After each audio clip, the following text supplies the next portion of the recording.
Yolana, j'espère que vous allez bien. Dans cette vidéo depuis Tahiti, je vous propose de vous partager quelques conseils lorsque vous êtes en mode digital nomade.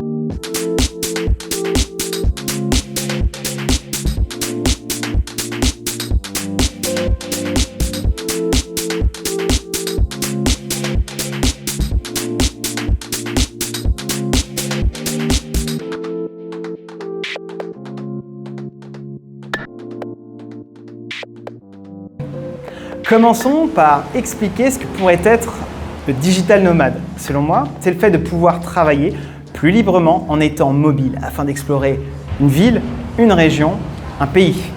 Avant l'avènement des coworking, pour travailler, il fallait se débrouiller pour avoir une connexion Internet, se poser dans un café ou chez l'habitant.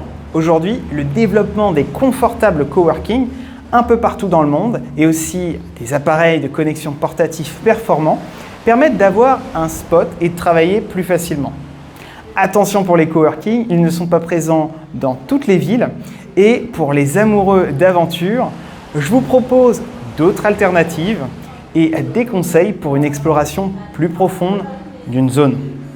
L'intérêt du digital nomade, c'est d'un point de vue d'ouverture d'esprit.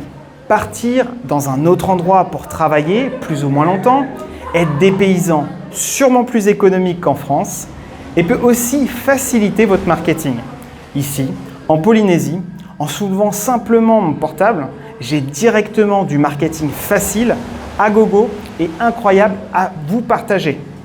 Cela étant dit, ayez en tête les 4 points suivants. Les modes de vie des locaux. Il faut bien prendre en compte vos nouveaux horaires.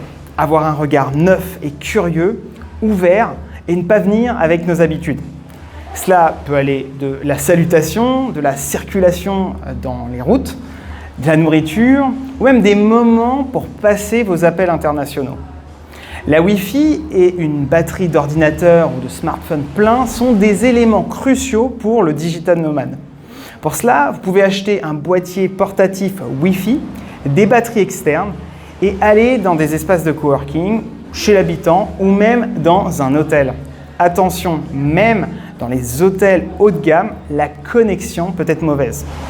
En termes d'équipement, allégez-vous, privilégiez les petits appareils idéalement waterproof. Personnellement, je vous filme avec 2 smartphones. Achetez aussi de l'espace de stockage dans le cloud. En vadrouille, on a tendance à prendre plus de contenu photo, vidéo. Enfin, passez la phase de dépaysement, mettez en place une routine de chargement des appareils le soir, d'envoi de votre contenu dans le cloud et planifiez vos journées. Privilégiez des espaces de travail avec un bureau, car des grains de sable, de l'eau, de la poussière pourraient ralentir, voire anéantir votre travail.